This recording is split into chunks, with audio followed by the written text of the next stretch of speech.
Salam sejahtera untuk kita semua. Pelajaran Sekolah Sahabat dengan tema utama pada hari-hari terakhir ini, pekabaran kitab Ibrani, pelajaran ke-12, menerima kerajaan yang tidak tergoncangkan. Ayat hafalan, jadi karena kita menerima kerajaan yang tidak tergoncangkan, marilah kita mengucap syukur dan beribadah kepada Allah menurut cara yang berkenan kepadanya, dengan hormat dan takut. Ibrani 12 ayat 28. Ibrani 12 ayat 18-29. Perikop untuk pekan ini adalah puncak dari surat itu, dan itu meringkaskan perhatian utamanya dengan mengulangi ide yang diawali dengan Allah telah berbicara kepada kita dalam pribadi anaknya, dan kita perlu memberi perhatian yang cermat kepadanya. Penjelasan tentang Yesus dalam Ibrani 12 ayat 22-24 melambangkan pernyataan surat tentang Dia. Yesus adalah pengantara perjanjian baru, dan darahnya menyediakan keselamatan bagi orang percaya. Pelayanan keimamatan dan kerajaannya atas nama kita adalah alasan untuk perayaan bagi penghuni surgawi. Dan akhirnya, Ibrani 12 ayat 25-29 berisi nasihat terakhir dan klimaks. Penghakiman Allah akan datang. Itu akan membawa kehancuran bagi musuh-musuhnya, tetapi pembenaran dan kerajaan bagi umatnya. Bagian akhir menegaskan kembali pentingnya pencapaian Yesus di kayu salib dan mengarahkan orang percaya pada penyempurnaan kemenangan Yesus. Paulus menggunakan gambaran dari Daniel 7 untuk mengingatkan para pembaca bahwa Yesus telah menerima kerajaan dari Allah, Sang Hakim, dan akan berbagi kerajaannya dengan orang-orang percaya, orang-orang kudus milik Yang Maha Tinggi yang akan memilikinya kekal selama-lamanya.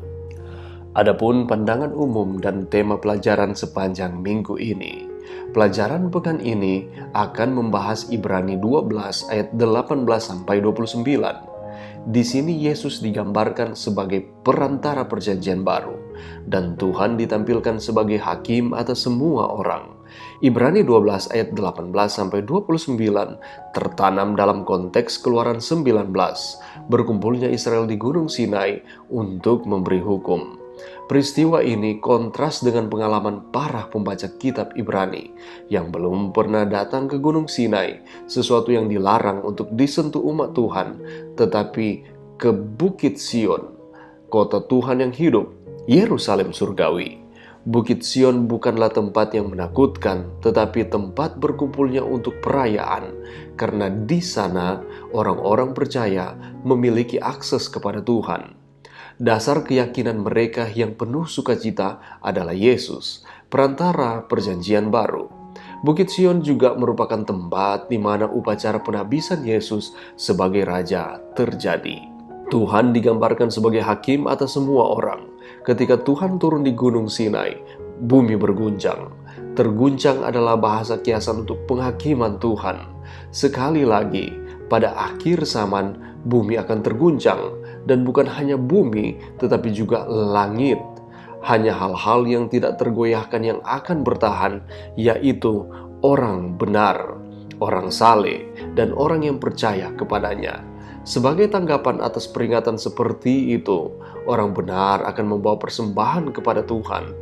Persembahan ini terdiri dari memuji nama Tuhan, melakukan perbuatan baik, dan membagikan apa yang mereka miliki untuk bermanfaat bagi orang lain. Sepanjang minggu ini, kita akan membahas bersama apa yang dimaksudkan dengan menerima kerajaan yang tidak tergoncangkan. Bagaimana caranya kita sebagai umat-umat Tuhan, sehingga kita dapat mendapatkan kerajaan ini dan kita akan hidup kekal selamanya. Kamu sudah datang ke Bukit Sion. Apa maksudnya Bukit Sion? Dan kita sebagai umat percaya sudah datang ke Sion. Apa maksudnya di sini? Lalu juga kita akan mempelajari bersama bahwa Allah adalah hakim dari segala sesuatu dan kita telah datang kepadanya. Dan apa yang dimaksudkan dengan menggoncangkan langit dan bumi?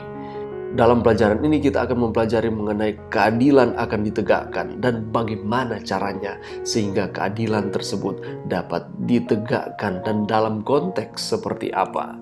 Dan kita akan menerima kerajaan yang tidak tergoncangkan. Kerajaan yang seperti apa yang dimaksudkan? Dan pada akhirnya ketika kita mempelajari pelajaran ini, kita akan melihat kita harus mengucap syukur. Bagaimana caranya umat-umat Tuhan harus mengucap syukur di dalam setiap keadaan kita, lebih khusus lagi ketika kita dalam tantangan kehidupan kita. Bagaimana Alkitab menawarkan solusi supaya kita dapat mengucap syukur di dalam segala keadaan? Itulah sebabnya, marilah kita meluangkan waktu walaupun hanya sejenak setiap hari di dalam kehidupan kita untuk kita dapat merenungkan akan kebaikan Tuhan lewat mempelajari akan firman Tuhan, pelajaran sekolah sahabat, pelajaran yang ke-12, sehingga berkat Tuhan senantiasa diberikan kepada kita. Mari berdoa. Terima kasih Tuhan atas kesempatan yang Tuhan berikan bagi kami. Kami akan mempelajari pelajaran sekolah sahabat, pelajaran yang ke-12. Bantu kami Tuhan untuk kami dapat memahami, kami dapat mengaplikasikan pelajaran ini dalam kehidupan kami. Kami akan terus menjadi umat-umat-Mu. Terima kasih Tuhan, ini doa kami di dalam nama Yesus. Amin.